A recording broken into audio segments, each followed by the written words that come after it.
Mention white floral perfumes, and most people picture the exact same thing.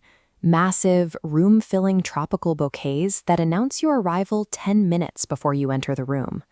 DS and Durga's White Peacock Lily takes the opposite approach. It strips away the heavy sunshine and thick sweetness, delivering a quiet, moody alternative. The perfumer designed the composition around a highly specific, dreamlike image. A lone white peacock floating over a bed of cream-colored lilies, completely swallowed by pale blue fog. The goal here is to balance two completely different textures. It takes the rich indulgence of a creamy floral and forces it into crisp, mist-kissed air. By focusing on eerie tranquility instead of bright projection, the scent turns the traditional white floral from a heavy accessory into an atmospheric, wearable environment. The first spray on the skin sets a surprisingly bright, dewy tone. Instead of a standard burst of sweet lemon or bergamot, you get the distinct, slightly bitter snap of grapefruit pith. That sharp citrus cuts through the green, slightly toxic edge of oleander. Underneath, pale Cabreuva wood creates a damp, earthy base. Leading with this outdoor mist realism, rather than the expected brightness of a perfume counter, instantly places you in a specific physical landscape. As that sharp opening fades, the temperature of the fragrance starts to rise on the skin. The core of the scent steps forward, led by an earthy, indolic Egyptian jasmine and a thick, velvety white lily. Then comes a surprising lactonic texture. A note reminiscent of whipped cream wraps around those heavy florals, rounding off their sharp edges, while a powdery alabaster violet throws a cool, vintage-feeling veil over the whole composition. Hours later, it settles into its final phase, a clean, musky hum of Ambrette seed, a faint trace of vanilla, and a lingering aquatic note that feels like standing in a damp fog.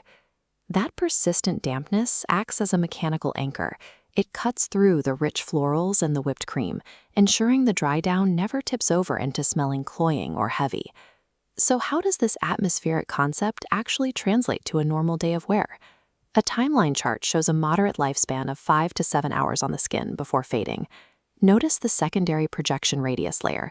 It starts airy, but drops sharply at the 2-hour mark, pulling back into a soft, intimate scent bubble around the wearer. These subtle performance metrics, combined with the prominent damp notes, make this fragrance an ideal match for humid spring days or cool summer mornings, rather than the high, oppressive heat. The success of White Peacock Lily lies in its restraint. It manages to feel creamy without suffocating you, and it pulls off an aquatic profile without smelling like a synthetic ocean breeze. It takes highly precise blending to use notes like whipped cream and musky ambrette to soften the heavy indels of lily and jasmine. There is a catch. Depending on your personal scent receptors, that persistent fog undertone can read as slightly medicinal or overly damp. And while fans of traditional white florals might miss the room-filling projection, keeping the scent close to the skin is a necessary trade-off to maintain its quiet, eerie intimacy. White Peacock Lily is an ethereal rejection of the bright, solar tuberose tropes that usually dominate this category. It caters directly to wearers who prefer a lactonic, floral composition with a distinct architectural structure and a quiet edge. By bottling the essence of a moody, misty garden, DS and Durga proves that white florals can be worn as quiet tools for introspection, rather than just megaphones for outward projection.